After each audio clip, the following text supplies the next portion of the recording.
to order at 6:31.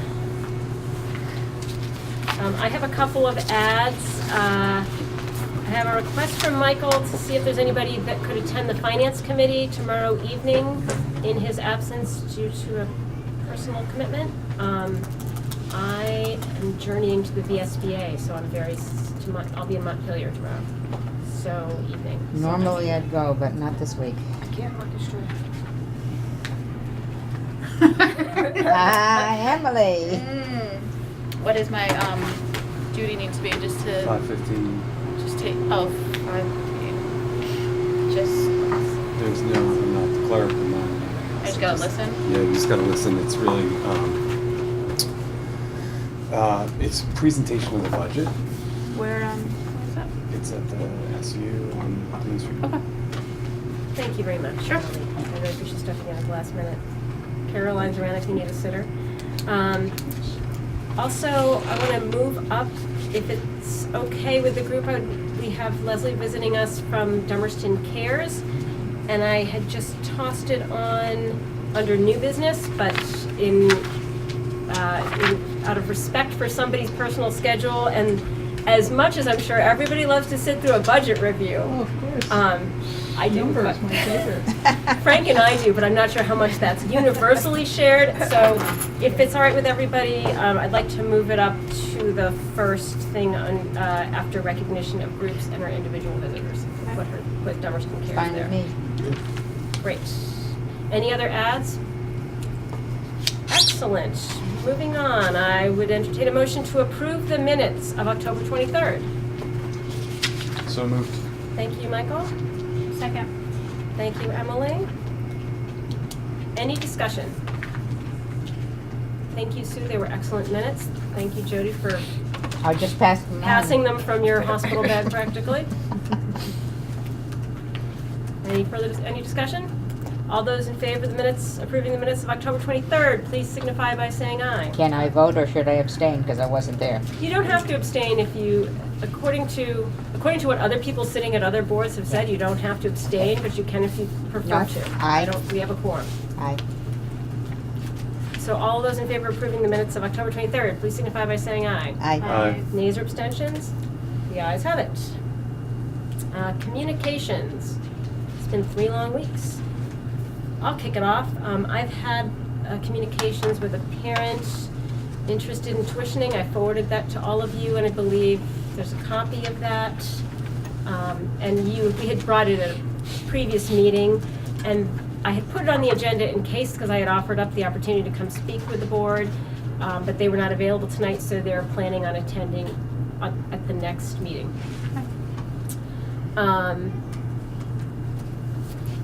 I also attended the Windham County Democratic Committee. Did I say that right? Yeah. Last night, just to discuss legislative options under Act 46, but really didn't have much communication about that. I actually didn't communicate about that, so I No, think you need didn't. to- You were yeah. quiet, Paul said. Sometimes I'm quiet. I was saving myself up for tonight. Okay. That is it for my communications. Has anybody else had any communications that should come to the group? Just communications about the fields through you. Oh, yes. You and Zeke. Yes. You, Zeke. Thank you. And I, a little back and forth to straighten out a draft lease. Thank you. Oh, are the fields on the agenda here tonight? Fields are on the agenda. Okay. All right. I'll So save it's my stuck comments. it under there, but it belongs under communications as well. Thank you, Michael, for remembering that. You're welcome. Anything else? Excellent. Recognitions of groups or individual visitors. I guess that's me. So on voting day, I stopped by to do a little questionnaire that Dummerston Cares was doing right outside the voting, and I can tell by nodding that everybody else did as well. And one of the things that they had listed on their interests and surveying for community interests was doing forums on bullying, and what was the other one? And technology and kids. Kids and technology. And I said, how funny, great minds think alike. Our board has been wanting to do a similar set of forums and struggling to find the time and the bandwidth to do this, so this might be a great opportunity, rather than duplicating efforts, to work within our community and work with the Dummerston Cares organization to try to put together 2 forums that I think we hear a lot about parents needing help with and families needing help with. And so I said, hey, and I also think it would be a great community building opportunity to bring people who wouldn't normally come to the school into the school and keep bridging that gap, which sometimes happens between people with families and, you know, young children in the school and people who don't currently have them. So it seemed like a win-win to me, so I invited Leslie to come and talk to the board about it and see if we could find a way to create some sort of communication, have somebody be a point person with Dummerston Cares to make this happen, because I think it would be a really great way to engage parents and provide a service to parents who are struggling with, I mean, the technology thing I hear about every day, and I struggle with it in my own home. So I would be very interested, and I think I've told the board before, Eileen Parks, the librarian at Academy School, had found a very good person to come and speak at Academy School, so she was thinking maybe we could do something jointly, maybe jointly with Putney as well, and work together to get a critical mass to attend. But I was mostly looking to hear from the board what their vision of doing this was, what they thought about working with Dummerston Cares, what Leslie as a representative of Dummerston Cares thought about working with the board, and how we might go forward to actually get some forums accomplished this winter when people have a little more time in their schedules often. So I'm throwing open the discussion. So let me just introduce Yes. myself. I'm Leslie Fishelman. I've lived in Dummerston since 2000. I'm a recently retired psychiatrist. And I've just joined the board of Dummerston Cares. And my assessment is that the group is really gung-ho to do projects with other organizations in the community. We do have the bandwidth. You know, we're all older and have time, not a lot of time, but time to do this kind of logistical stuff, and I know how busy you all must be. There was more interest in the children and technology topic than on the bullying topic. I don't know whether that's because something has already happened, but that was a place that seemed reasonable to start. We'd be very happy to coordinate, to do the logistics, the stuff that would drive you crazy because you have so much other stuff to do, and frankly won't drive us crazy. So we'd be happy to do that. It would be very important to have some liaison with you to know what you actually want, and what format you think would be best, what venue you think would be best. But we certainly can do a lot of the planning and legwork if we have that. Another idea which is very important to the board is to do something that's intergenerational, and there is sort of the beginning of an idea that we would want to do something with the 8th graders, having them interview 90-year-olds in the community as part of a historical sort of intergenerational project where they would interview, maybe they would write a poem, maybe they would draw a picture, but they would interview the 90-year-olds. And then we would probably work with the Historical Society to put on a dinner, you know, where everybody would come, or maybe a tea or something. So those are the 2 ideas right now that, you know, we would love to do with you. May I comment? Of course.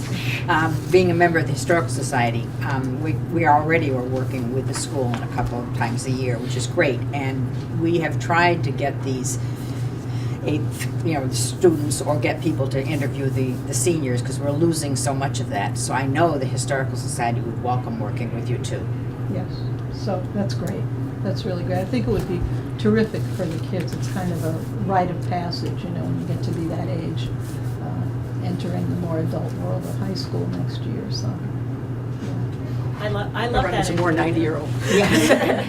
Right. I suspect that second topic is more something that might go through Joe Carroll and the teacher as more of a curricular, trying to work that into, you know, I can imagine very easily how that works into the curriculum and the standards and everything else, but I think that sort of not so much the purview of the school board and more the purview of our fabulous middle school teachers, Okay. who I bet would be very excited. So who to do that. would I, or whoever it is on the board, who would be the I would person? connect you with Ellen, or have Ellen connect with you. Okay, And okay, and we can go from there. Yep. I don't think this is a huge thing. It might be in the curricular end, but it's not in the planning end, I don't think. No, I don't, it sounds like a great idea. and plus, we already have been interviewing Dummerston community members or former students, you know, Oh. for years. I know, it's and like the posting it on, posters, so yeah. we have we've been doing some interviews, so it'll be a good segue into. Yeah, I think that's terrific. So it's sort of timely also. Yeah. Okay. But the other item of business, the children in technology, and I think that's the one that we have a strong interest in as well, that is something that I do see as part of the board's responsibility Okay. and under our purview. And my hope would be to give you a liaison as well that would be willing to work with and coordinate, Sure. that could represent the board and whatever resources we need to commit. Okay. So I'm wondering if there's anybody who has this as a passion, I would be I'm willing. happy to do that. Oh, thank you. Thanks, Emily. Awesome. And your name is? Emily Evans. Can you just write your email or something? Yeah. Okay. Thanks. You know, That's also, terrific. Melissa Kosky Just might put it be on a the good Okay. person too, with sort of media, Okay. technology, I know she And I will forward you Eileen Parks. She's found a good person. You know it off the top of your head? So there is Oh, yeah. there is somebody Parks. in the community who runs a workshop? does. I don't know if they run a workshop, but like our library media person has done some, I know does a lot more technology in her other position.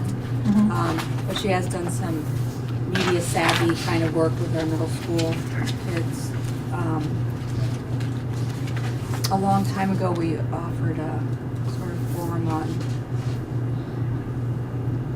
the threats out there in cyberspace and for parents, just an awareness type of thing, which was through the Brattleboro Police Department. And I know they have somebody still that does outreach. So are you thinking more about what to do to keep kids from getting addicted to technology and all of the brain consequences of that, et cetera? You might have some, you might be a good presenter. I can for certainly do something on the neurobiology of that, but is that the stuff that would be of most interest? I was thinking in a small community, you have a lot more clout if the parents get together and do this, because I have 5 grandchildren. This is a very community-oriented problem. If everybody plays a video game, then everybody has to play the video game. If everybody gets 2 hours of screen time, or 5 hours of screen time or no limit, it really is a community issue. Yes. Because it's very hard to set limits if you're the only one, It's hard to be the mean parent. Yeah, the mean parent. Or Might be the grandparent. smart parent, but, great. That all sounds good, and practical tips maybe. I mean, the background and with your expertise might be very valuable, but then maybe steering it towards practical, Yeah, some the sort of- takeaway bites. What can you do? How do you Yeah. do it? How do you do? What does it look Right. like? Right? It might be very useful. Okay. Yeah. I think both is really important, because I think a lot of people don't realize how much, when you put all the screen time together, how much kids are getting, and then what's that?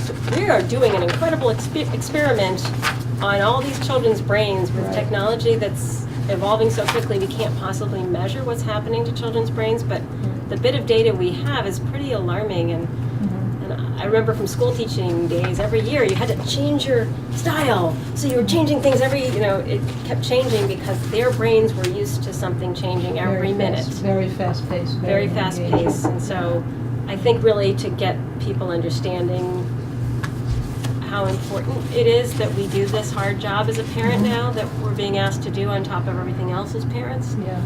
And then how to do it and what that might look like. Okay. So what I'll do then is I'll email all of you, and maybe we can figure out, basically online to get some ideas from you about what you want, and I can find out some things about where the venue might be, how many people you would think we could get together, because that's going to very much determine what kind of a program it is. If there's somebody in the community that you know who does this, then it would be very valuable to also have input from that person. I think we probably have a little money to do this, not a lot.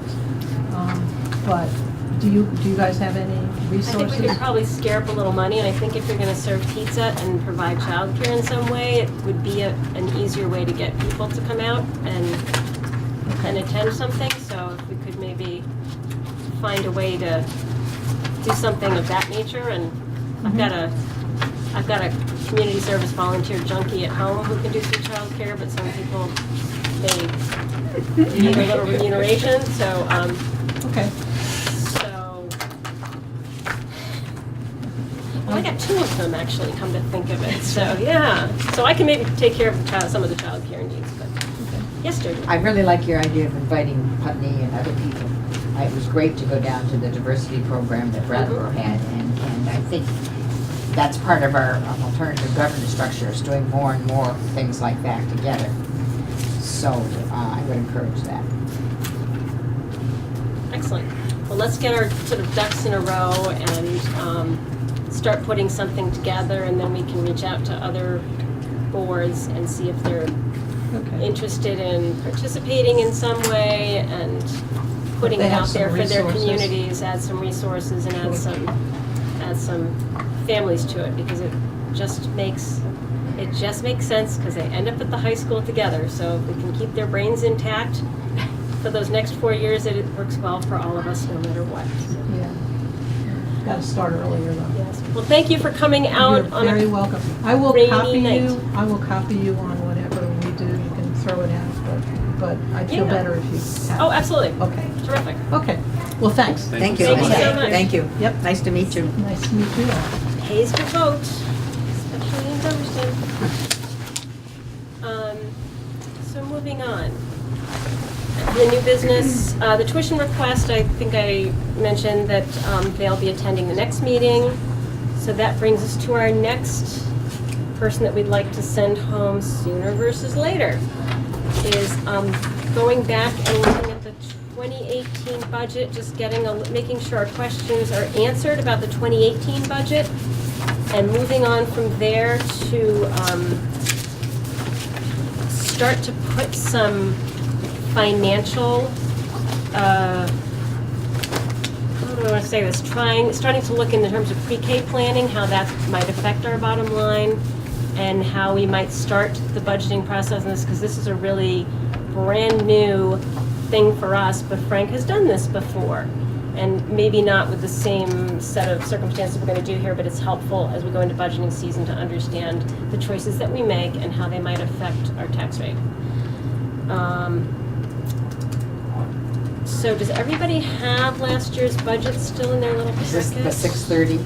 It was printed 814 at the bottom.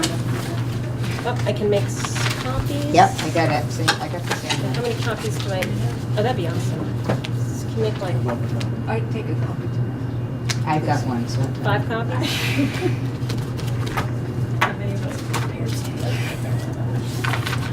You know, I did notice, I recollect last year that the copying costs were pretty high, people. Color. But weren't we going to do Oh, something? color copying. Oh, this is black and white. We were going to do something about it this year. Are we? Put a color. Done, good, thank you. Do we have a number? You can't know until, because we don't have anything to compare it. Oh, we do. We would know how much we're using. That's interesting. Sorry, I should have done that earlier.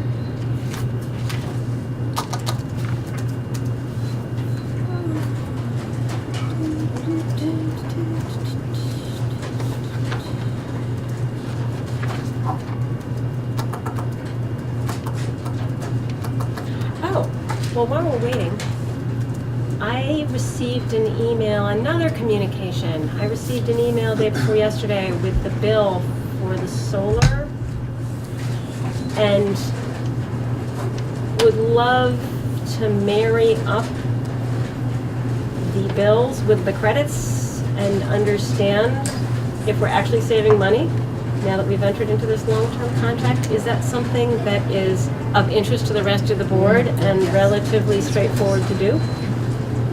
It's relatively straightforward, so what, I assume do you get the Green Mountain Power bills directly here? They go right to the SU? So as part of the process, what we do at the SU is we look at the Green Mountain bill, we look at the solar credits billed from Sky Solar in terms of kilowatt hours. We look for the same amount generated on their bill as a credit on the Green Mountain bill. And the way we know we're saving money is the Green Mountain bill is approximately 19 cents a kilowatt hour, and the Sky Solar is 13.9 cents. So that's a substantial percent difference. Right. And that's how we make money. This time of year, we're not going to generate much electricity, Right. so Not with the Right. rain. yeah, so Right, especially this year. yeah, so it was a late start for them, but in March, April, May, right on through September, we will see substantial Okay. credits. Yeah. So the time to start looking at this and really seeing what's happening with it would be sort of over the summer. at Yeah. some point. Yeah, you'll see very minimal Right. effect. Yeah. Okay. But as we go through your warrants for Sky Solar, you'll see those payments, and you'll also see the Green Mountain Power. And we have Whitney Christmas in our office, relatively new employee. One of many things she'll be doing is verifying that Sky Solar is interpreting the contract, the net metering contract correctly. We had a fair amount of trouble with the vendor that Brattleboro Town had engaged. I don't know, Michael, if you were part of that review, but they also had engaged with the town of Brattleboro. I think they sued them and they got out of it. The school did not separate. But so I'm very familiar with what can go wrong. Excellent, And, glad you've learned that. Yeah, and you know what to look for. Great. But It's a rolling year, right? So Yeah. yeah. What's a rolling year? So jump in. Like you generate a lot more power at a solar facility during the summer months. School doesn't use much power during the summer months, but the credits operate on a rolling 12-month period. So Do they drop off after each month, or do they stay, the credits stay with you? you get a year. So you get a year to use the credits that you accrue. So what I'm So- saying is if you accrue credits in August, do you have until next August for that credit? Or does it, yeah, Yeah. it is. rolling. Yeah. all right, That's thank the you. rolling. And that's why the when we signed up, it was for a percentage below 100% of the use, because if this is also if the all of a sudden we got more efficient in the usage of electricity at the school, you're never going to fix, because you don't get money back. Yeah, okay. You know, if you go above what you're credited, in terms of or your credits exceed your usage, you don't get Anything income. back, yeah, okay. Right. But you can cover. They're structured so that you can cover most of your costs, but that you don't really generate income because you're a municipality. I did go to the ribbon cutting a couple, 3 weeks ago, I think it was, and I met those Sky Solar folks, and this is after seeing Sun Edison fail, you know, at a colossal rate. Globally, they were the largest solar developer in the world.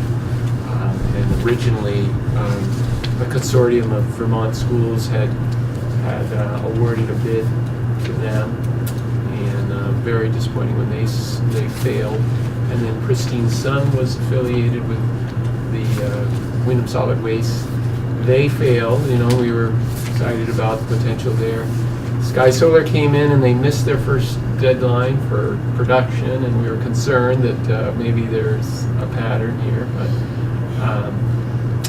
but they persevered, and the field is definitely built and generating energy, and they seem like a very sound organization. They partnered with a Vermont-based, boots on the ground facilitator, Encore, out of Burlington, and I think that made a big difference. Just coordinating, signing up the off-takers, representing the net metering contract in a way that was credible, because that was another big challenge. It's a 30-page document. It's a 20-year life, so it's a long-term commitment. A lot can happen in 20 years, but the key was that they relinquished a provision that if in 5 years, 10 years, Green Mountain Power was able to sell electricity for 10 cents a kilowatt hour. For a long time I was not recommending we pursue that, because in that case you would be obligated to pay $13.9 when if you did nothing you pay 10, and they finally gave that up. And there's an assurance in our contract that says you shall not pay more than what the Green Mountain Power cost is. Right. So we're good. Remember that.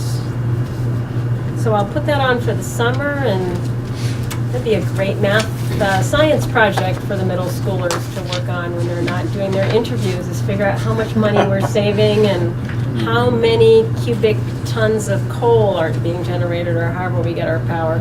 Maybe. Be fun. It's good we have people with diverse interests on the board. While I'm having fun, everybody have their budget from last year, just so we can make sure we understood everything that happened last year. We've looked at this a couple times, Frank, and gotten a chance to have, I think, most of our questions answered. Correct me if I'm wrong on that, all. I had kind of thought we were going to end the year with a little more money, but that did not happen. So we're down. Well, when you consider things on a percentage basis, I'd call it break even. I mean, really. We were a little favorable after the supervisory union credit for special education. So I'd given you a preliminary report, I think it was in August, and we had a small deficit of about 18,000, and then with the approximately 40,000 credit, that made us favorable by 22,000 for the year. And we did have a beginning fund balance of 44,000, so in total we have a fund balance of $67,040. I have received a draft audit, and I'm about to visit with the auditor, I believe, Friday. So, we'll go from preliminary to final shortly. But on a approximately $3 million budget, $67,000 fund balance is a relatively small percentage, as you said. That's not on my sheet, so. We didn't know that when this was the last time we went over the budget. In October, we got some news from the Agency of Education around our funding, our special ed funding for the prior year, and that's what prompted our change. So instead of 44, it's 67? Yes. Okay, thank you. And then you had some questions at your earlier board meeting about how can we use those kinds of resources to fund something like a pre-K program.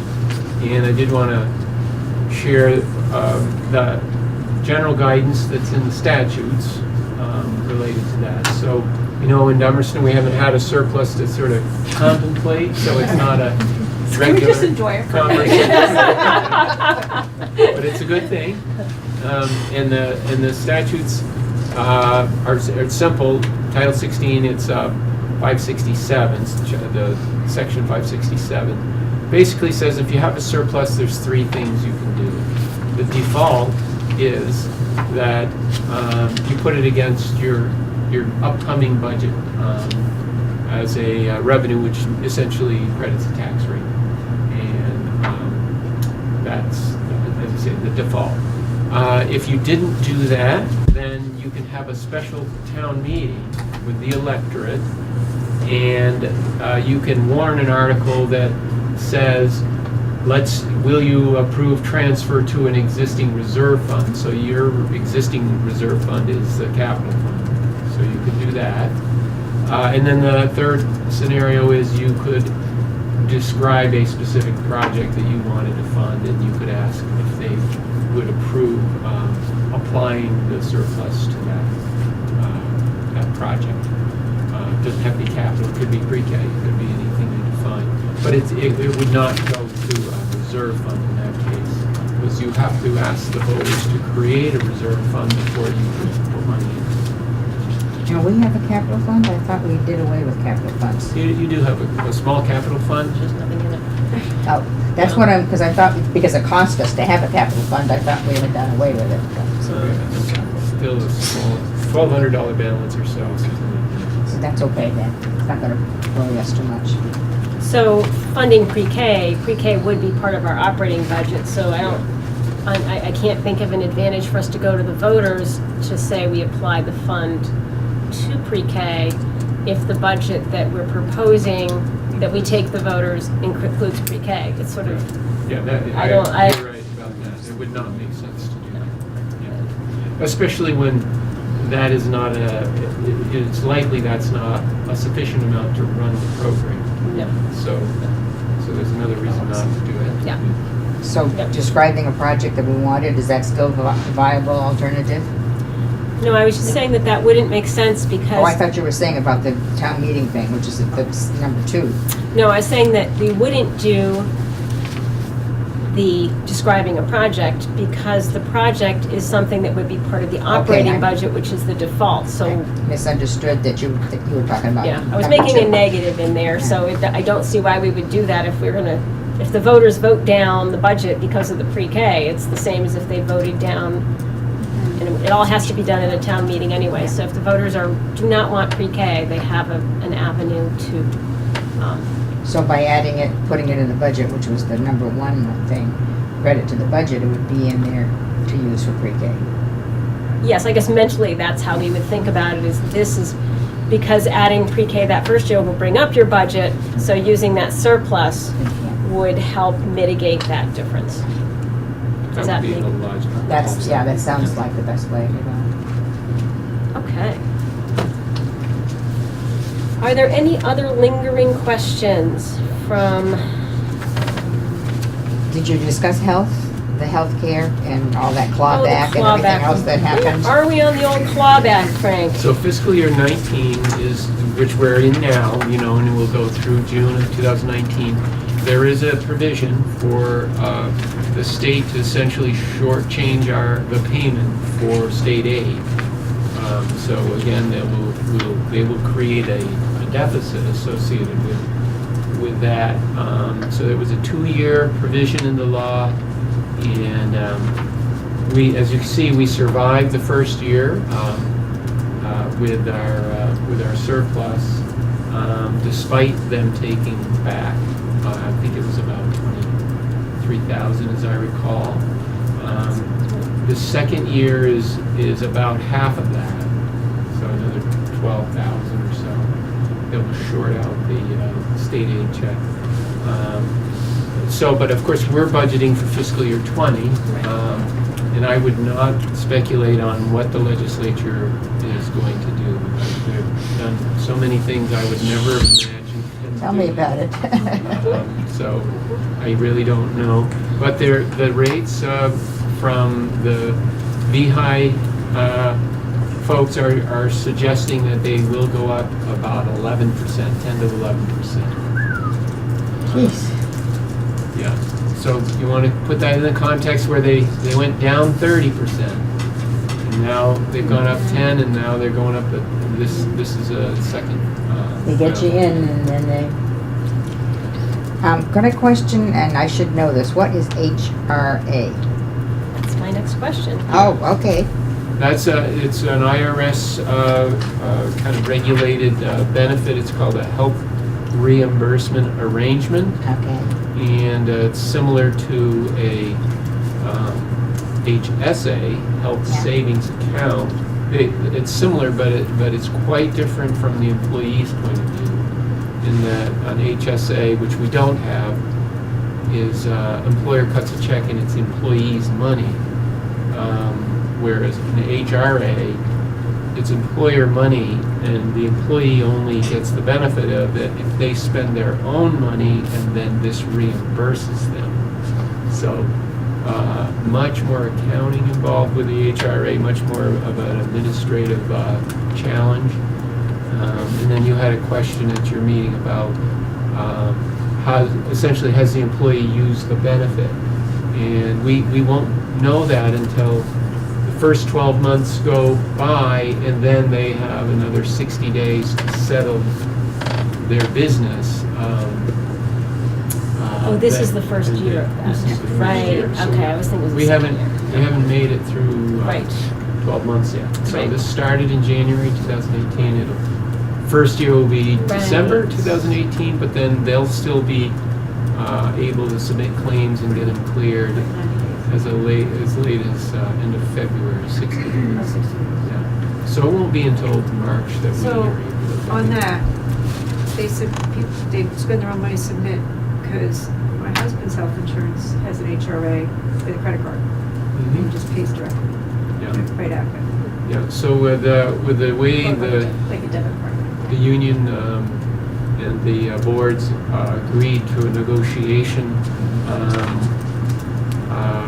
We agreed that the employee would pay the first $500 or $250 if you're in the classified agreement. And I need to go back and look at the table, but I think it's $400 for a teacher and $800 for the family, a single Yep. and the family. And when the employee pays the first dollar, the administrator will issue a card, Oh, credit card. gotcha. So, This is the opposite. yeah, They yeah, pay the which first is, 1,000, you pay the second 1,000. yeah. Yeah. So this is part of why what the premise of the governor and the legislature is what they call healthcare recapture is. They were saying for those school boards that agree to pay the first dollar, they're not achieving the spirit of the reform, which is to make the employee more aware of the cost of health insurance, make better choices around accessing care. And they're saying essentially, for you guys that didn't negotiate a employee paying first, we're going to take money away as if we were in your chair and we agreed to get the employee to pay first. Well, some of us, like Wyndham Southeast, hit the mark, but we're still penalized. So that's just the state not differentiating one district from another, but saying in total, what we would have expected is X. And the negotiating agreement that was settled through 2020, at this point, what we're hearing in general is a very good sort of benchmark for where the legislature and the governor are suggesting we should be, which is employee pays first. The benefit about $4,000 for a family, $2,500 for a single is about what they were suggesting, and then they were actually more aggressive in the amount the employee pays, which is 20%. This contract settled at 15%. So we'll see where it goes. Act once, I don't remember what act it is, but there's some the act that says 66? Act 11 I think it is, that says that starting in April, the legislature created a commission where effective fiscal year 21, we will not be negotiating for health coverage. It will be between the VSBA and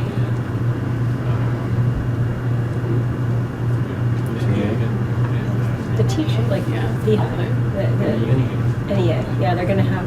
yeah, the They NEA, have Vermont the- NEA and Vermont School Boards Association.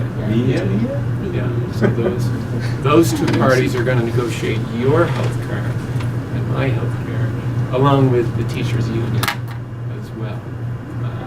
Was this the thing that I'm sorry, the VSBA was looking for Yes. volunteers for? You could determine, Right.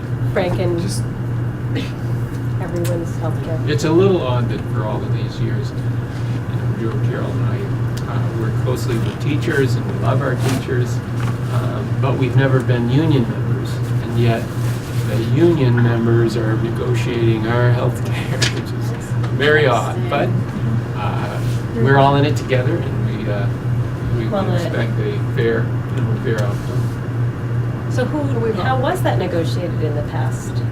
In the past, non-union folks are subject to, basically the board's review of a budget process and the assumptions that are made, and typically they follow a teacher contract. But the negotiations process between the union and the boards has been, it's a very different process and very different representation. So it's just totally new territory. It's again something that I don't think many folks have anticipated. I don't know if there's any precedent for it in the continental United States. Probably not. It'd be another one of those Vermont births.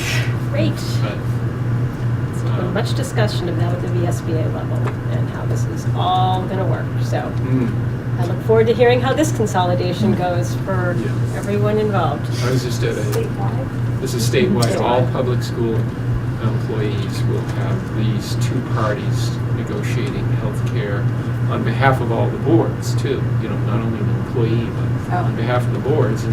But we will still budget for the cost of this in our local budgets. But we will be dictated what the terms are. It will be statewide. Everybody will get the same deal. Just in healthcare. Yeah. Right. Other Now. for now. Yeah, I know. For the moment. They got their fingers in your pocket. Calendar be, For the moment, it's just the teachers, but one wonders why the teachers and all state employees wouldn't have the same. Not just teachers, it's all employees, all public school employees. No, and why all state employees and all school teachers, if the state is running that, why wouldn't those two be consolidated for the buying power argument that will hit the schools because teachers have a generally lower cost of health insurance than state workers. So I'm sure somehow school boards will end up holding the barrel for more money that will make it appear that we're spending more money when really it's a change. But I'm betting. I'll bet you. I'll take a $1 bet from anybody willing to in 10 years.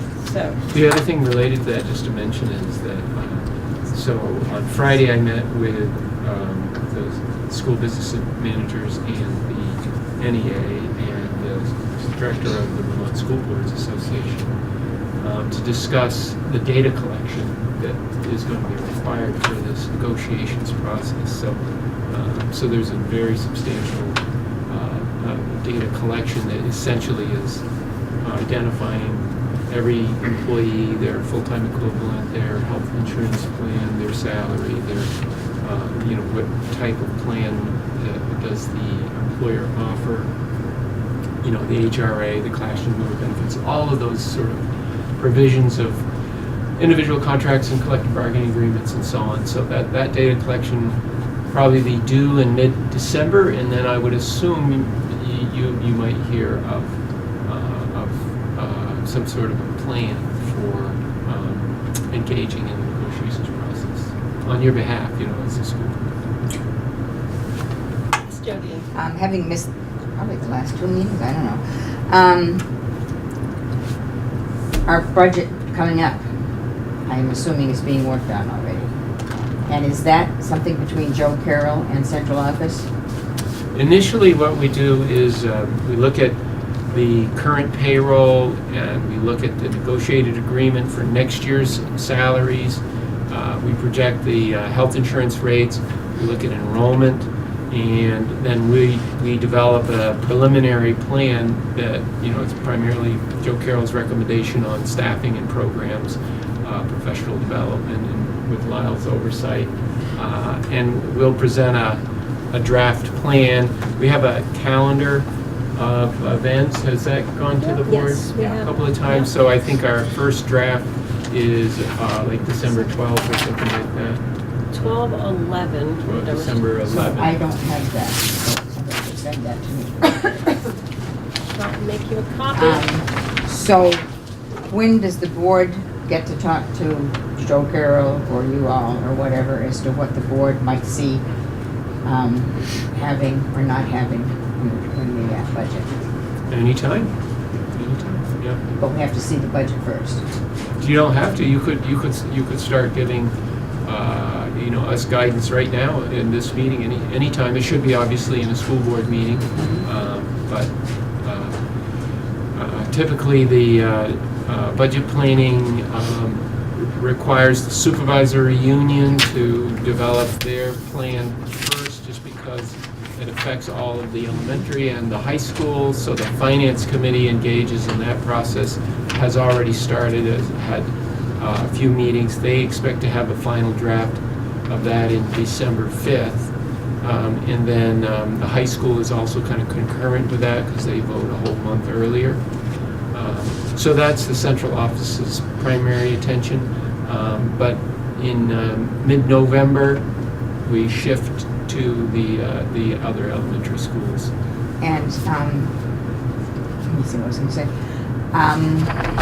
Now, can we have an idea, the supervisory union budget grows pretty fast. And can we have an idea of what new people that are in the supervisory union this year as opposed to last year? Mhm. And why?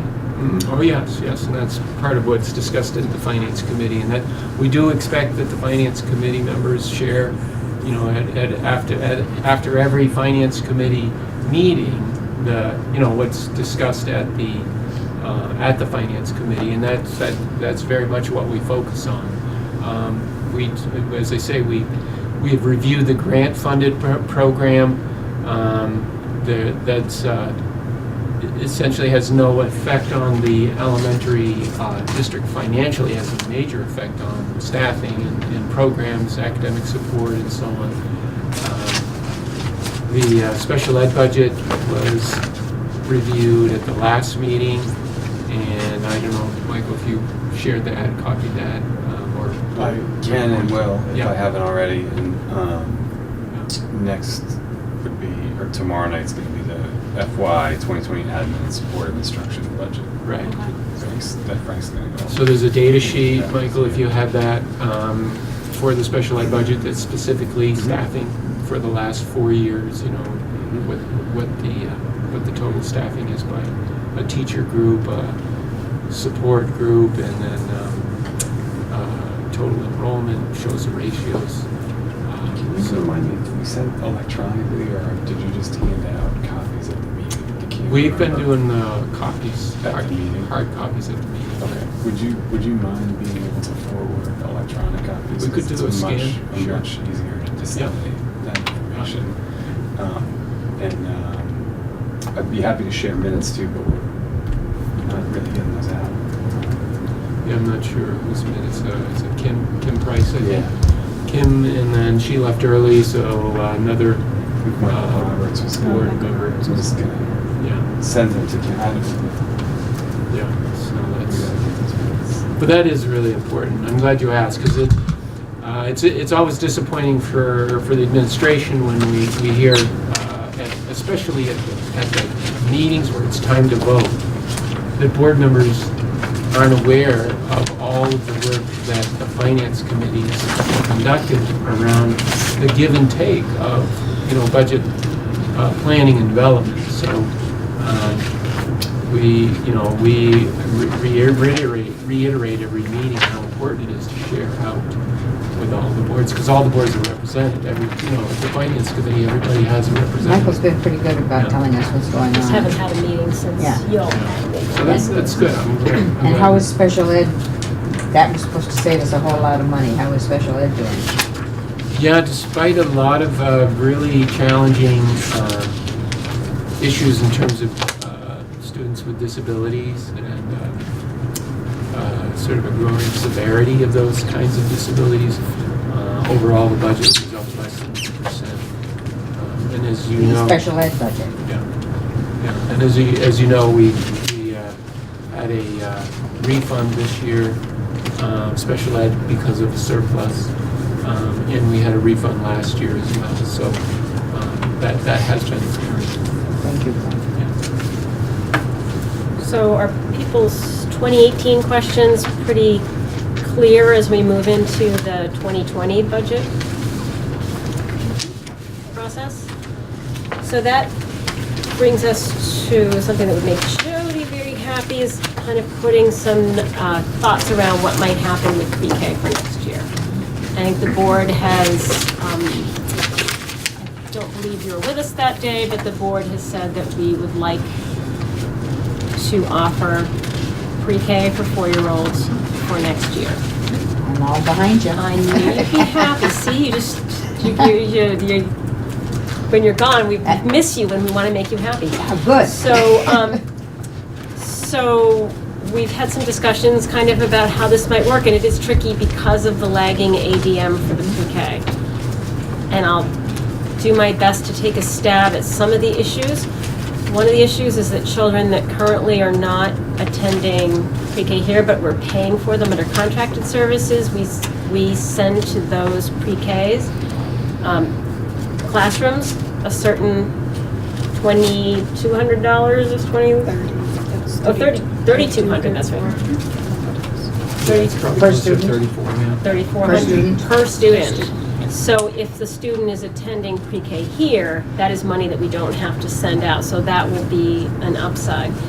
Students who are not attending preschool currently, it is the best thing in the world for the student, for the budget long-term for everybody. I'm convinced the body of research says that, but we don't get to count the ADM until the average ADM 2 years from, like partially 1 year and then the next year. So it's a hit when you think about how our tax rate is calculated, that we're taking in these extra students and providing this extra service, but we don't actually get to count their little bodies as part of our 0.46 of our ADM.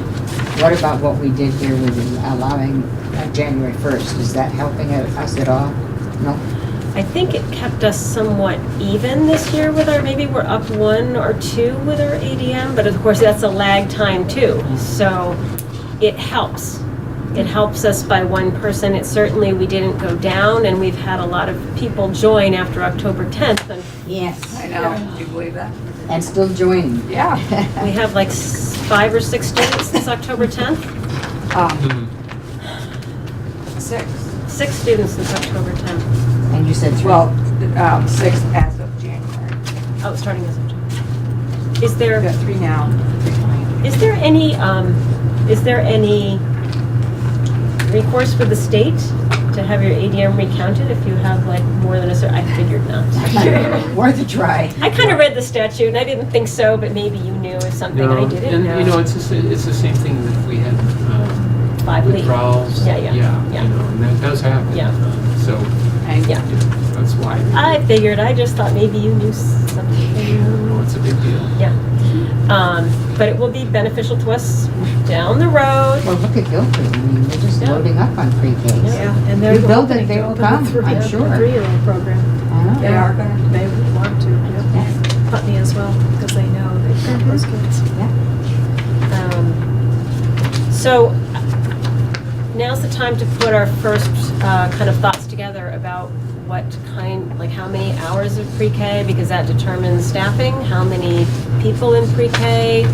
I've had a couple of preliminary conversations with Joe Carroll. I kind of this is like a time when I think Joe Carroll and the board really have to work very closely together to come up with this vision for a new program.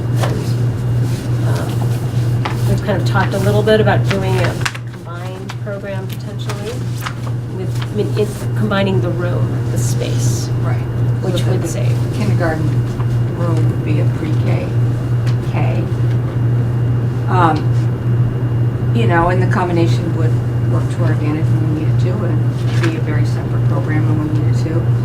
I think we should start where we want to end up, which is, you know, full-time pre-K for 4-year-olds. It should be for the parents' sake and for everything. Yeah, and,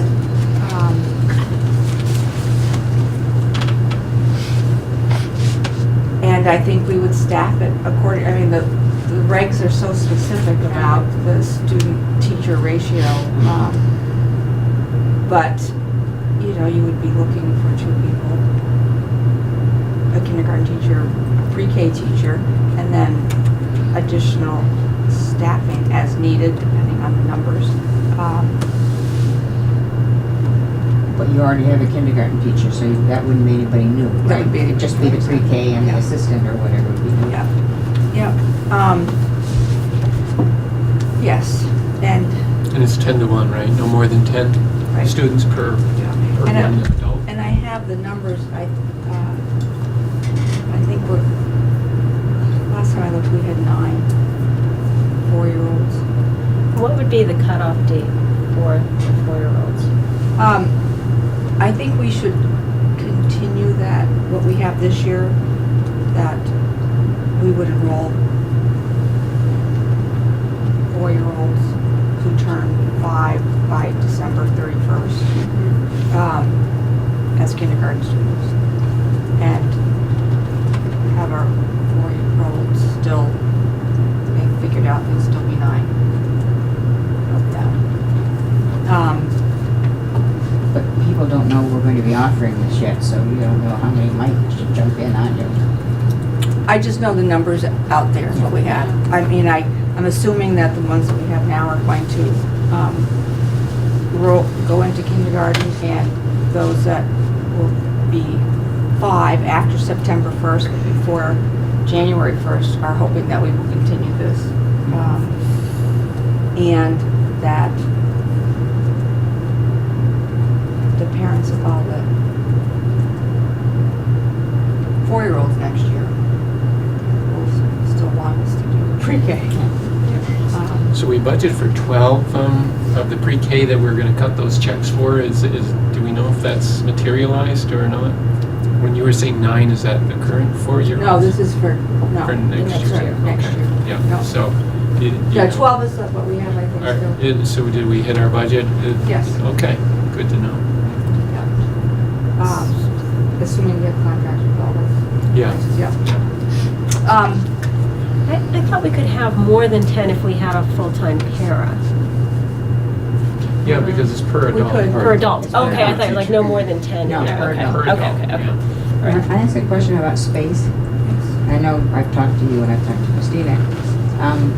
You've got all that downstairs space. I know you can't use it for kids, but can you use it for a teacher's room?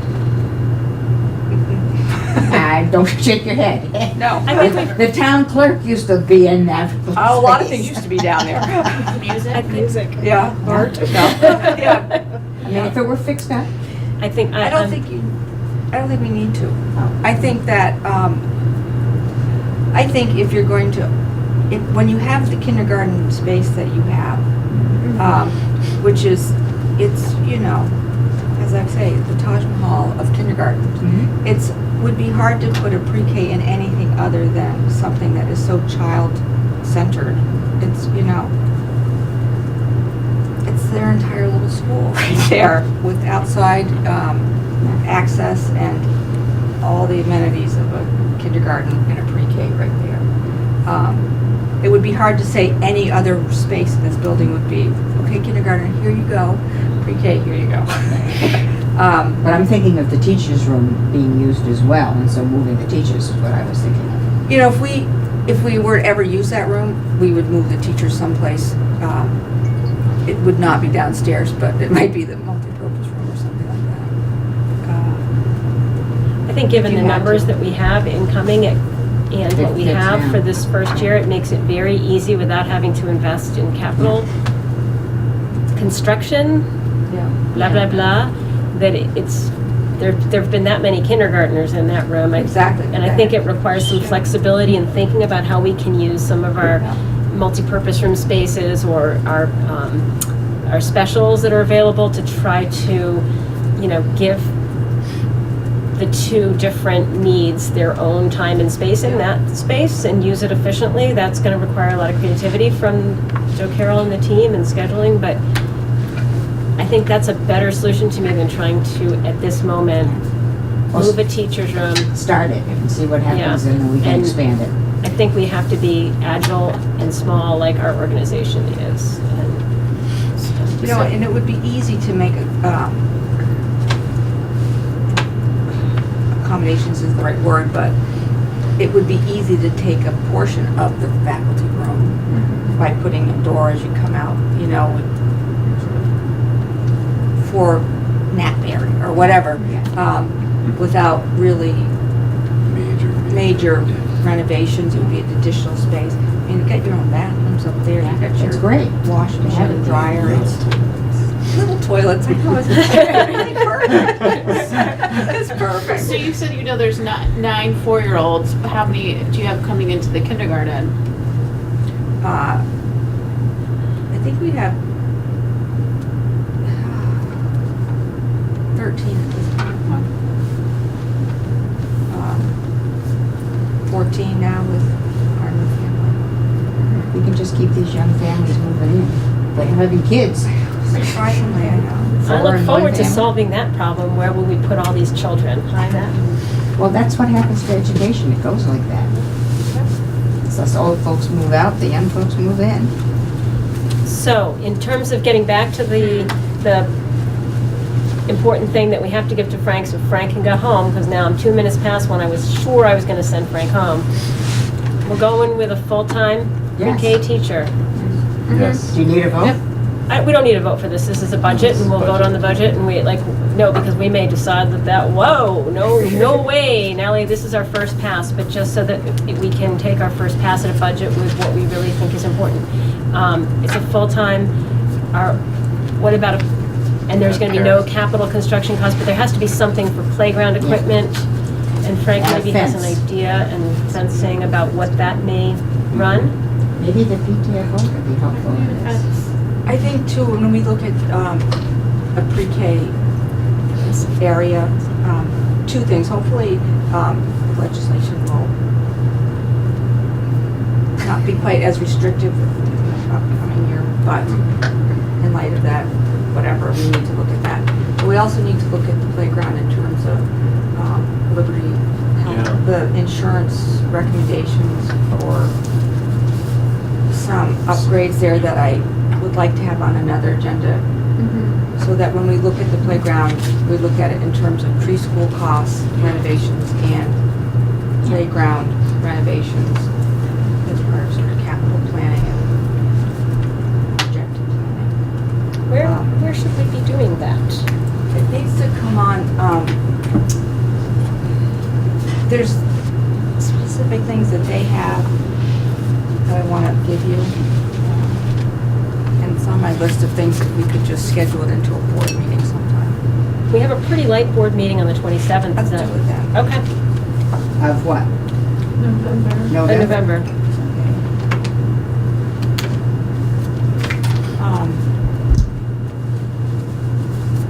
The pre-K, the kindergarten goes out their own little staircase. So, we might be looking at a fenced area on the west side where the old playground used to be, actually. Where the bear's hanging out now. Yeah, you mentioned that. There really was a It beer. really was, yeah. There's a bear at Green Street, so. Oh, yes. Huh? Keep hearing about There's that one there. Yeah, sort of making. There's been 2 Sal's with twins, one on Carpenter Road and one on Miller Road, so. But you have some bears around. Are we, We're going to be going into this. There is a para that hasn't been retired this year. I would, when the initial building of the budget had that cost in there, as though we hired it. So that at the most, we would be looking at 2 teachers Yeah. and 2 paras. Okay. And then go from there depending on what we need. But that wouldn't necessarily look like an increase going into the FY20 budget because it's in there this year. We just have to Right. And you said June was kindergarten teachers fine with letting the pre-Ks working the same day? I think if, yes, I think it has to be the right person. I think it has to be somebody, you know, that she can work with.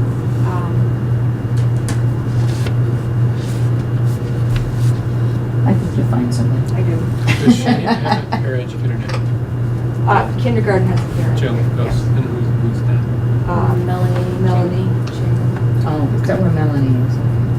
So it would be the para that was in the budget for this year that wasn't hired, and then, Parent that's already sort of designated to kindergarten. These are the budgeted pairs. We Okay. had 7 budgeted pairs, so This is the one that hasn't been,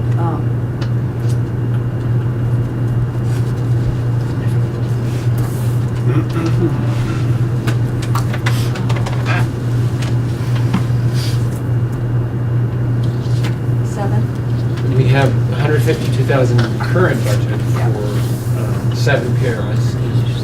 We'll figure it out whether we have somebody in there or not, but you want, current language never. there's a lot of changes with the para assignments from one year to another.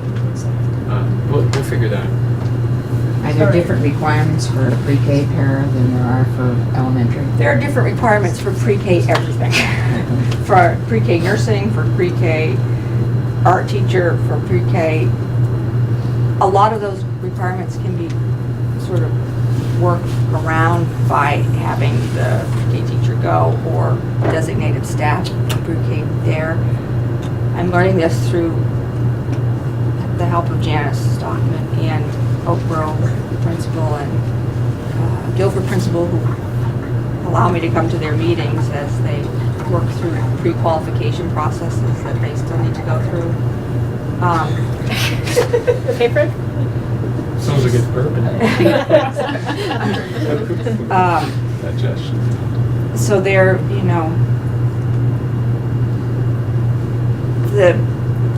they spend a lot of time, or the regs spend a lot of time in distinguishing between people that are volunteers, people who are aides, people who are paraprofessionals, people who are support staff, and what their requirements need to be. And I think once you're at a public school, a lot of that can be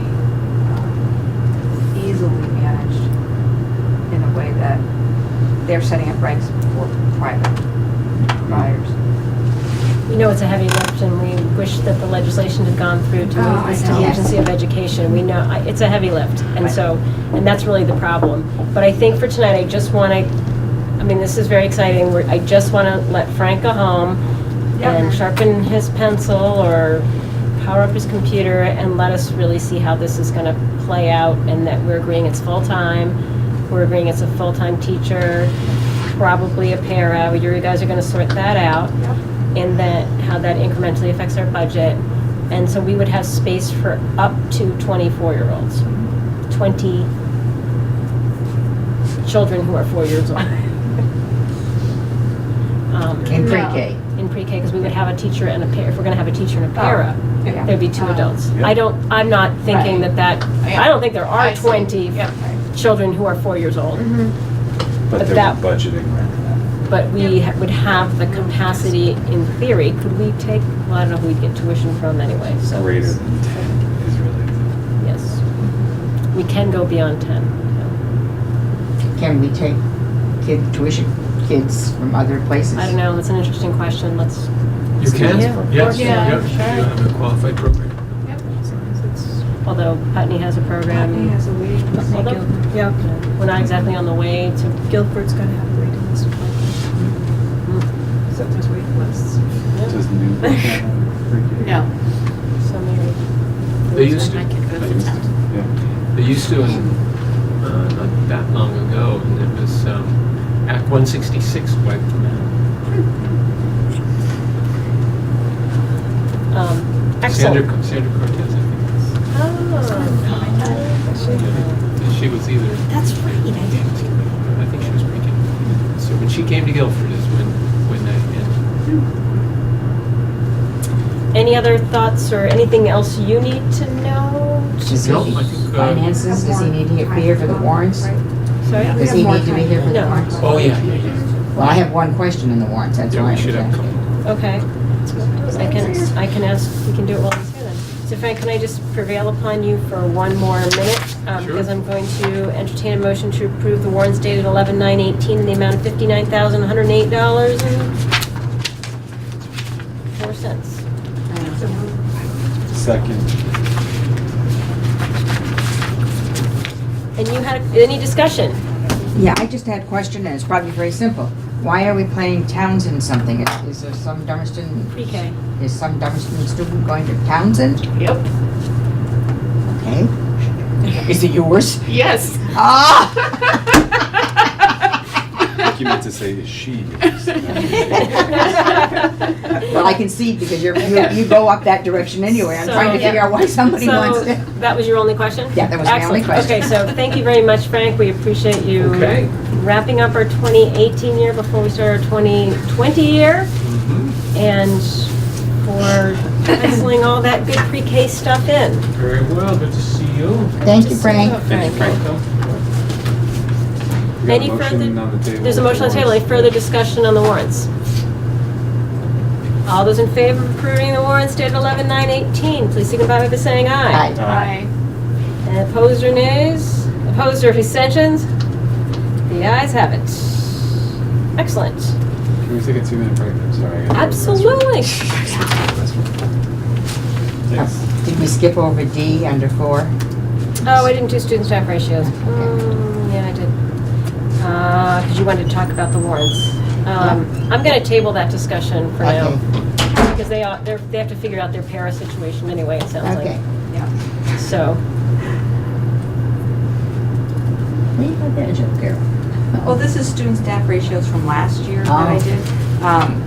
And it needs to be updated, but it also includes the student staff ratios broken up by, students and classroom teachers, students and classroom teachers, support teachers, special education students with all the certified staff, even with all the certified staff. Last year, we came up with a 5.5 ratio, which was over the 5 or Yeah, it's a 4. little higher than what they said is a minimum, yeah. But do they count cooks, bus drivers, and all those other things, janitors and everything else? We never quite figured out who the heck they counted. Generally, they account employees, and that's a little bit of a nuance in that some districts contract for certain services and some don't, so. So I didn't count the people that we contract with. I did count Kevin. I think given the late hour, I think we'll postpone that discussion for when people have fresh brains and we can go over that nuance and try to figure out where we stand and just keep our eyes on that. So, thank you very much, Frank. Okay, you're good. There's still the what? A commission's meeting to discuss that at the Right. state level. Oh, they're gonna figure it out? They're gonna figure it all Oh, out. then let's definitely postpone it until the state knows what they're doing and what number they're holding us to. That seems like a cogent path to All right, pursue. good night. I don't know, did Michael move that? Thank you, Frank. Sue moved it, Michael seconded it, it was unanimous. We're talking about the warrants, yes? Yeah. Sorry, Joe Carroll, I wasn't taking him down, so I wasn't paying attention.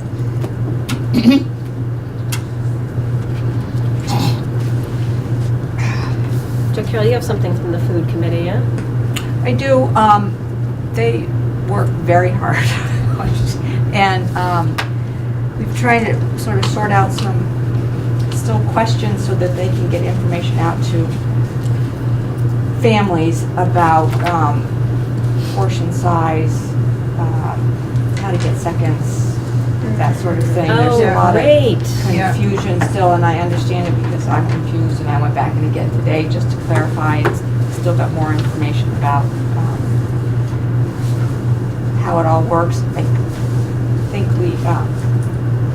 think Fitz voted, did it very differently than this organization does, and it's just a matter of getting used to it. And I think we'll get there. Small, I like chicken legs, Well, one. Yeah, it's actually not one. Oh, is it two? It's more. Oh.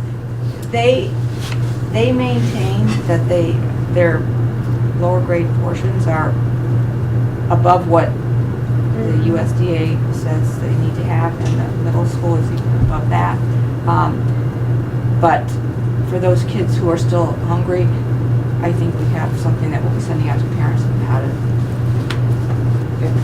get seconds and what's, chicken leg yeah. complaints. Yeah. Is that committee meeting regularly? Because I They email each joined other. it and I was on the emails and I couldn't come to one meeting that they scheduled, and now I haven't been on any of the emails, so I guess I'll just go back on and send them something.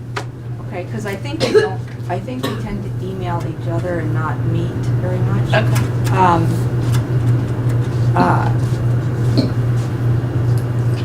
I'll shoot, I'm on the thread, but I just haven't been involved in any recently. And part of this is too that, I think one of the glitches is that needing to sort of look over the menus before they go out. So the committee has a process for that now. Prices will be on the menus, prices, second, whatever prices will be on there. The Food Connects person was looking for grants for some equipment. There isn't any grants for us, but the cost was, minimal. I said, just go ahead and get it. We can fund it through the general fund. We're talking under $350 for some things that I think would significantly help the program. And they come periodically, drop in and eat, and I think when we get, I think they're satisfied with the food that they've had. They want to see more vegetarian options. We have a process in place for doing that now. They have some ideas about a sharing refrigerator and about the lines and recycling and stuff, and that is just going to have to go on hold until we get some of the other things straightened out. Because some of it just requires staffing that we don't have at this point. And I think as they see a quicker turnaround with some of the things, it will be easier to put other things on hold.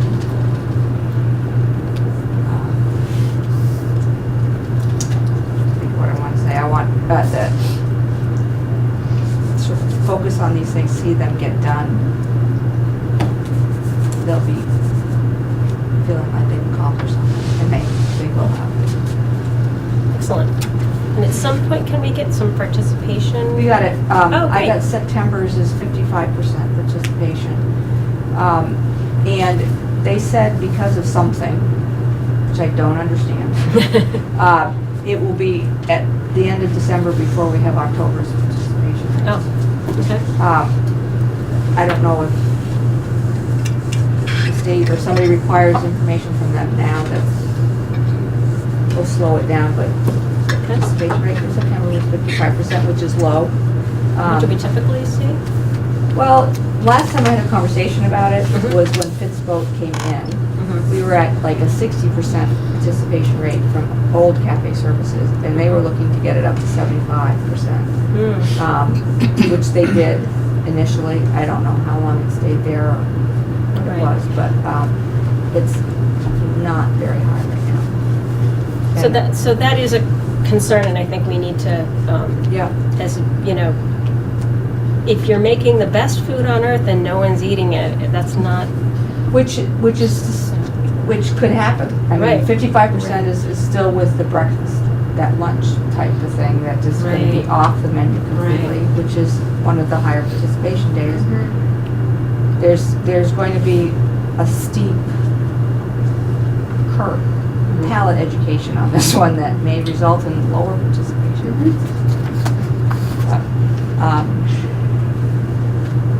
But maybe mean, there's still good salads. I think the packaging on it will be changed quickly. They've got the steam table out now, so they actually are serving. I think that improves participation. Oh, good. My daughter is half of what she used to do. What I pay for lunch for her is half of what it was last year, so she's using it half of the time. And she's a good eater, and she loves vegetables like anybody. There's not enough vegetables, according to my nephew. Oh, that could be. Wow, she's like your nephew. I'm not crazy about any of it. Any vegetables? Well, any of the, much of the food. She reads it in the morning, she's like, I don't like that, it's too much.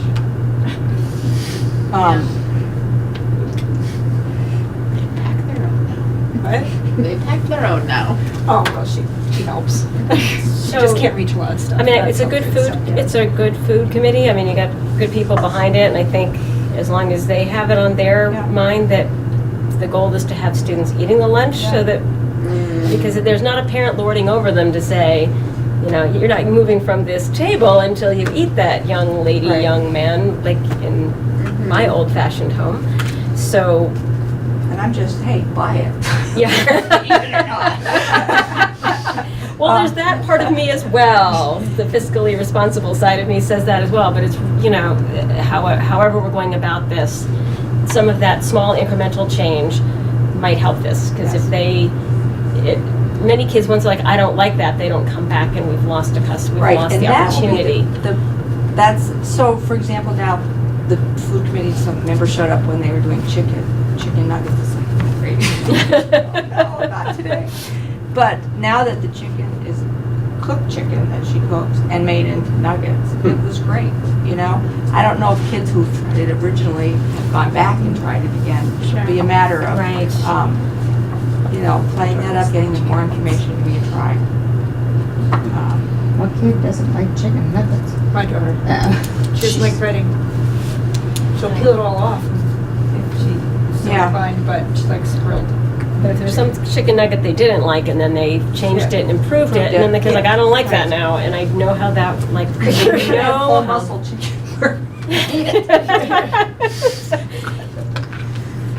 So I really appreciate you taking on that challenge as well, Joe Carroll, and I'm confident that we'll get it.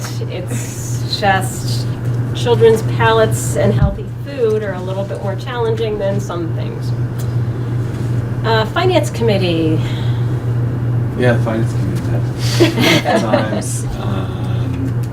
I was missed from the agenda of one meeting 2 weeks ago. There was some update at the last meeting. At the last meeting, we discussed the special education budget and grants. Is that right? Yes. Yes.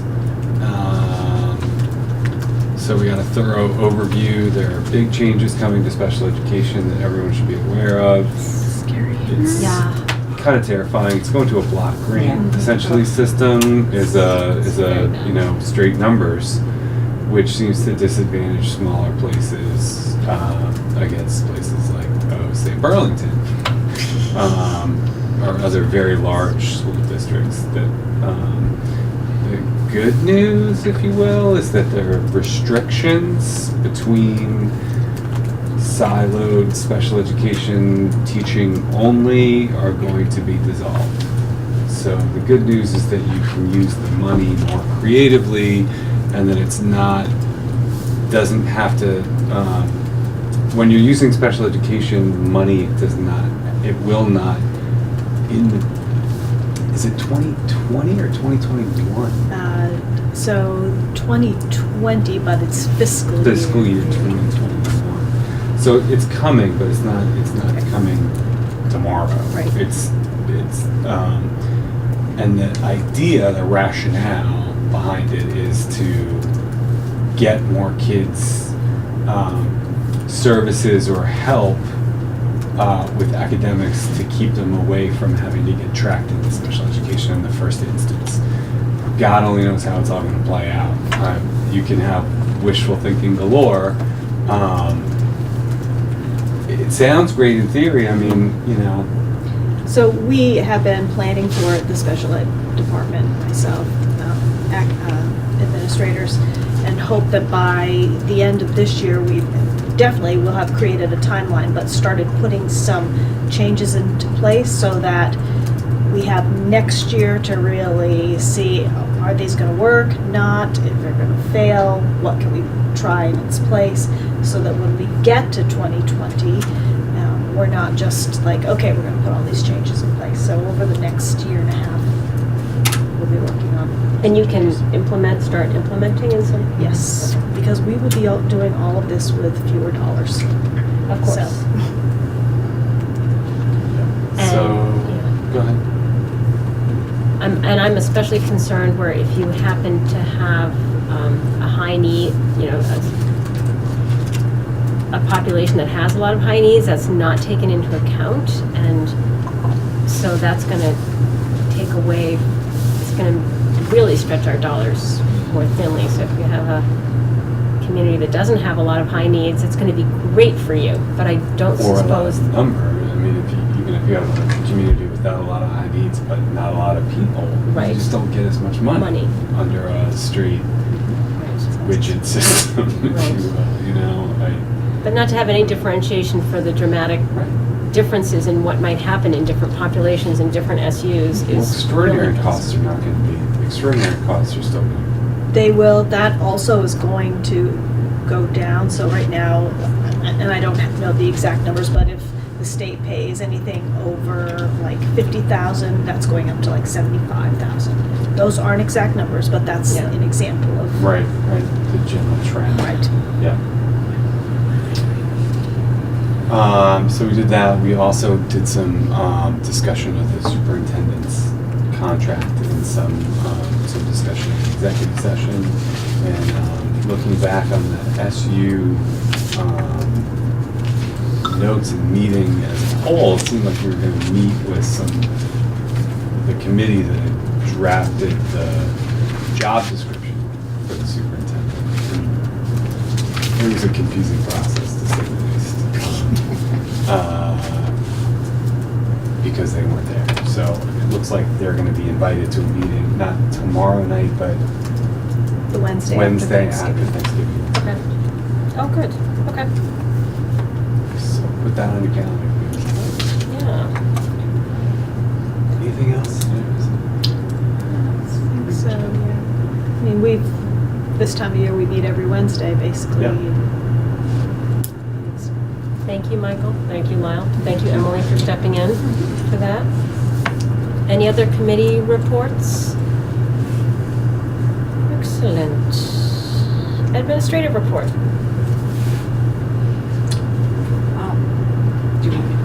Anybody got anything? Yeah, very quickly. Sure. I have another pre-K partnership agreement, neighborhood schoolhouse. This one was a little bit late. There's a place for you to sign that. Just like the others, you'll need to move to that. So I move that we sign the neighborhood schoolhouse faculty-funded pre-kindergarten partnership agreement for 2018-2019. Second. Any discussion? All those in favor signify by saying aye. Aye. Nays or abstentions? The ayes have it.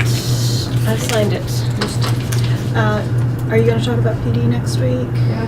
Okay, you're going to talk about parent conferences last week? Okay. We had parent conferences last week. That's what I was going to say.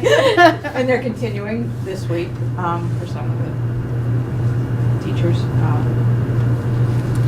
And they seem to be good. We're getting, I think, a higher response in parent surveys. And that's good. Next week, Monday and Tuesday, our professional development is going to be focused again on ALICE training, the school-wide safety piece. When we contracted with them last year, we actually contracted with them through 2020, which means part of the online training needs to happen each year. So some of the time looking towards that. And then breaking off and really coming up with specific grade level lesson plans for teaching classes and students.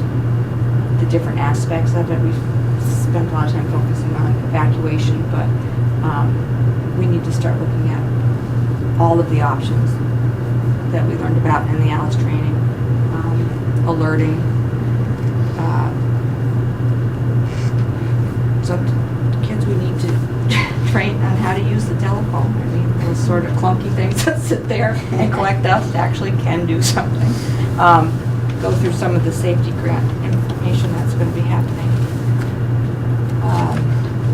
If I can interject, Alice training was talked about at grade level meetings this fall, and it was a Dummerston teacher that talked at the grade level meeting that she was at how much more comfortable she felt now that she'd done the Alice training, in that she felt that she had more options. She didn't need to wait to be told this is what you're going to do. She knew that she could make the decision. This is what we're going to do, and that she could practice. This is what we're going to do, and practice it without having to wait for a whole school drill type thing. So it was well received by. Which is actually, that's the focus on it, because sort of waiting for these scenarios, these incidents to come up with that are going to affect the school effort, it's just crazy and nothing ends up happening. This will be time for teachers to carve out some time to really focus on some specific training techniques that they want to teach students in their class, their grade level, and figuring out how they're going to practice it throughout the year.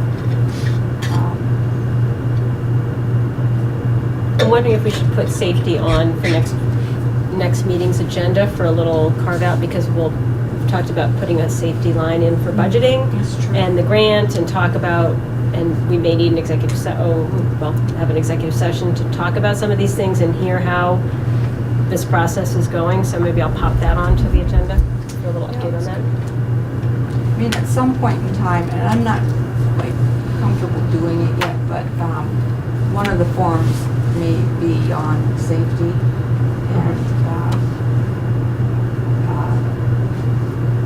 part of our training has been being able to communicate with families about it, but I'm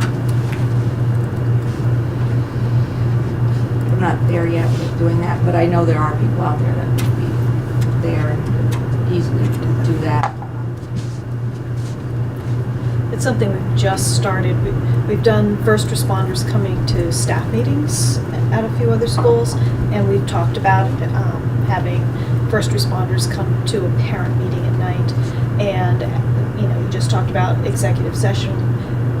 They're very, very careful, the first responders, not to be talking about specific plans, but it seems like a lot of parents are just comfortable knowing, okay, we're working with first responders. First responders know the school. There are plans in place, even though they might not be able to give parents the specific information that they want. So it would be something. That sounds great. Well, let's talk about that in 2 weeks, if that's all right with the board. Thinks that's a good idea. And Putney might be coming down. Putney's going to come down because they can't be there. They have water problems. Building one of the days. We're also due for a sanitation survey. The state will be here on the 20th, starting that process too. But yeah, they're going to be here. And in addition to that, there's some sort of linear meetings, like middle school. Putney and Dummerston are going to be meeting in the afternoon with Julianne on proficiency-based. The teachers? Okay. Teachers, yeah.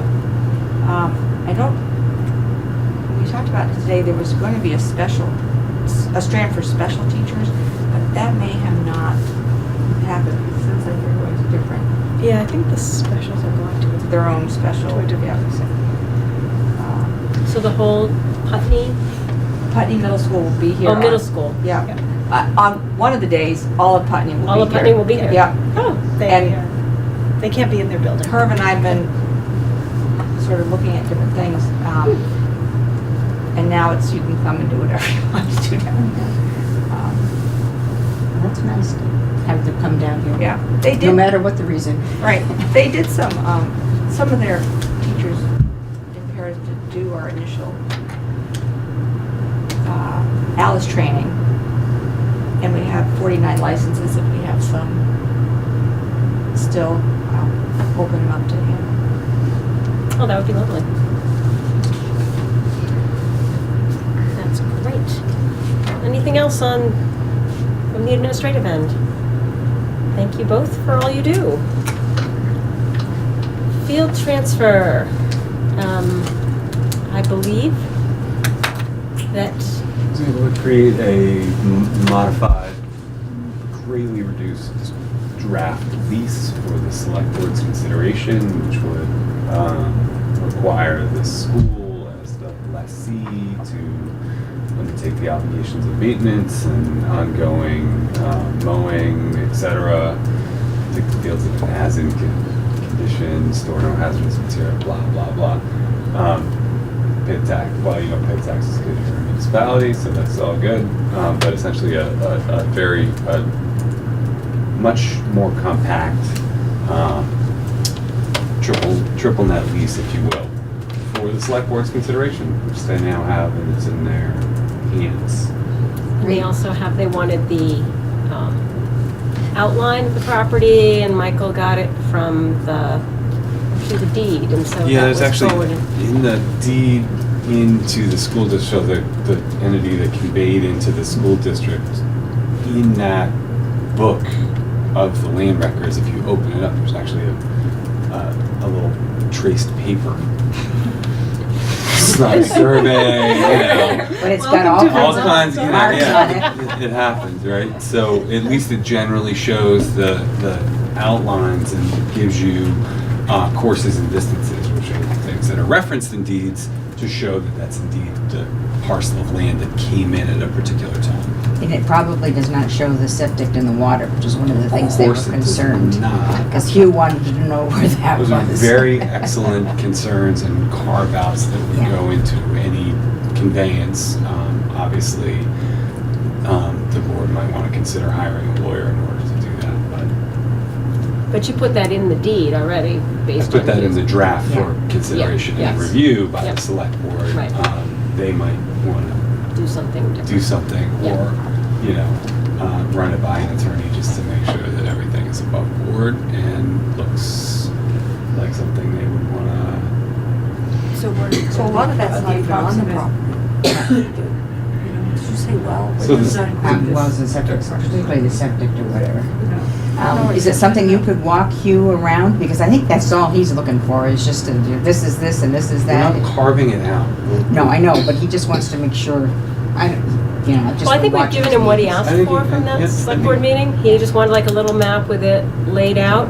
Parking lots, things like that were carved out, that the school had access, right? Easements to, Easements, thank you, that's what I'm permanent looking easements to those things, as well as a reservation of an easement to reconstruct or construct a septic system or water supply system for the school's operation, ongoing operation, basically. The intent is definitely there for sure. So I hope the date still stays as June 30th, because there are people on the state board that are pushing to have the date be this November 30th. And I hope they don't get away with it. But We can only do what we can do. I Yeah. really appreciate you doing all that legwork, and hopefully we've answered all the select boards, and in a changing select board too, so new members need new questions, list of concerns, and if we move forward on this, I suspect we will probably want to hire an attorney to do this, but I appreciate all the work you've done on Of course. taking care of this, Michael. I have in the packet, yes, you do. We talked about extending the age of attendance change that we made last year for another year. especially as we're moving forward with pre-KK, it makes it even easier to do that, because if you all recollect, a kindergartner counts as 1.0 roughly, and a preschooler counts as 0.46. So we'll be able to meet the needs of the children in that age group, in that room with our newly formed pre-KK. And pre-K will remain September 1. So pre-K, I don't know what we will do. That's what I was asking. We were talking about pre-K is if because we haven't actually really formally started that, what our cutoff date would be for pre-K. It'll be September 1. And would we allow people to, Oh, it will be September 1? For the cutoff Because for otherwise, pre-K? it would be 3-year-olds that could start up Yeah. until, right? That's, yeah. Would we have that policy where they could? so the rules aren't different for 3 and 4-year-olds particularly, are they? I mean, if you have a September 5th, because you know this question's going to come up, right? I mean, I don't have the list in front of me, but if it's a September 1 cutoff, Yeah. My son, I would have thought it was September 5th. It would have been. or September 2nd, I believe, there's been one of those in the town. Yeah, and I think it depends on the motive of the parent. Yeah, Or yeah. the child's And the ability. readiness of the child. Right, If they've been in a that's- full full pre-K program as a 3-year-old, I guess it wouldn't have been if they were after September. I don't know what. Well, the old kindergarten was September 1st. Yeah. Or you could, Petition. with the petition within that month if you. Yeah. But we're just talking about this right now. We're talking about this right now, but that was a follow-up question, so let's table I that move- question. The acceptance of this policy for the year 2019-2020. Second. Any further discussion? Do you need the code number or anything like that? I don't believe so. Does it have to be read 3 times? We have to go through it 3 times. Do I actually have to read it? Title, Age of Attendance. For the 2019-2020 school year, children who desire to enter kindergarten at Dummerston School must have attained the age of 5 years on or before January 1st, 2020 of the school year in which the child plans to enroll in kindergarten at Dummerston School. Those students who attended kindergarten at Dummerston School during the 2019-2020 school year and have attained the age of 6 years on or before January 1st, 2021 may enroll at the grade 1 level. Nice job. Thank you, Michael. Any discussion? All those in favor? It's not adoption. There's no You'll motion. have to wait until. Yeah, I can't make a motion. No motion. Oh, no motion? So excited Oh, it's to just a make a motion. reading. It's a Third race. reading is the Okay, motion. you're Withdraw erasing it. motion, who's gonna? I withdraw my motion. Thank you. Bingo. Act 46, okay, well, look at that. So to recap. The plan issued by the Agency of Education, June 30th, I believe, recommended merger. The State Board of Education voted provisionally to merge us. There were 2 dissenting votes. 2 wise and sage State Board of Education members Mhm. agreed with the board's position to not merge us. That was a provisional vote. They are meeting this Thursday, the 15th. They moved the day. They're meeting this Thursday. Don't know where. Do you? I heard. They were looking for a spot. I did, no, they did, I did see it, but I can't.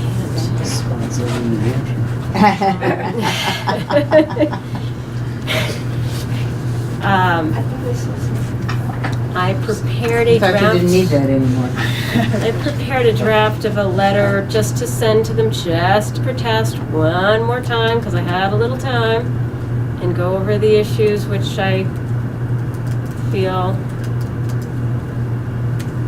might be relevant to plead our case one more time. And Make a motion that we authorize Christina to send the letter she's drafted to the State Board of Education. Second. Okay, And if we- it- some of us have made a few changes in it. yes. Something got cut off when I was cutting Yeah. and pasting. It's like there's still a few things. There were two items that I was considering adding as well. Let me Okay. tell you very So quickly you'll- what they are. Protesting the dissolution of Brattleboro Union High School contrary to statute, and the subrogation of the legislative authority to, the legislature can snuff out our municipality, but the State Board of Education has no, yeah, that was, yes, yeah. Now my cut and paste didn't cut and paste. Okay. So, for that motion, I was gonna add maybe just one little line that included those two issues, clean up the comments that I'd gotten from the board, and send this off before Wednesday. And we talked about maybe if she wanted to include comments, that's fine, but we gave her permission to go ahead. So I will, I Which is have, tomorrow. no, Thursday. Thursday. They moved the date. They moved the date. Right, but sending it tomorrow. I'll send it tomorrow, Tomorrow yes. to get Yeah, work. to get it, yes. All right. For what that's worth, And thank you. You really Oh, don't I know where didn't- the meeting's gonna be? Well, they hadn't been out So yet. did we vote? No, we didn't, no, we just said that, we didn't go ahead. Thank you, Michael. All those in favor of authorizing Christina Naylor to send the letter with changes as discussed with the board or as given to her by the board as she sees fit, please signify by saying aye. Aye. Nays and abstentions? Thank you. And lastly, So the 14th was supposed to be in Barry, not seen. Oh, maybe the 15th would be in has it Barry. been adequately warned then? And yes, actually, it's interesting because Just Barry and Barry saying. County voted differently again. I saw that too. Oh, and by the way, Westminster and et cetera are joining in the Yes. suit. Wasn't there a Barry over there in the playground? A Barry? That was a bar.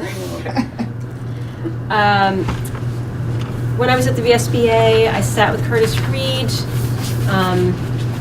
who was asking the VSBA at the day that we were voting to take up a resolution to abolish slavery in the state of Vermont. The VSBA will not take resolutions from the floor at that moment, and so I happened to be sitting next to him at lunch, and I said, well, could Dummerston do that? And I Facebook messaged him, and he said, yes. I don't want to vote on it today because he asked what our motion was going to be, and so I wanted to pass this draft motion to you all to just see if you are on board with that. No pun intended.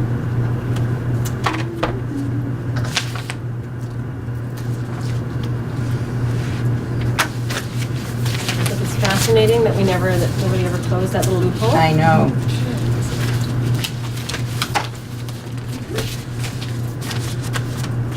And so I will pass this I will email this to Curtis and see if he has any input or any concerns, and then bring it to our next board meeting so we could vote on it if that Did is you say you had a VSBA meeting tomorrow? tomorrow in Montpelier.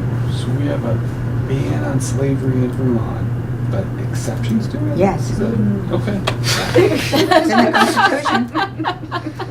Brave little state. Well, so it's interesting because I read about this just to understand, and people thought that it might, because people had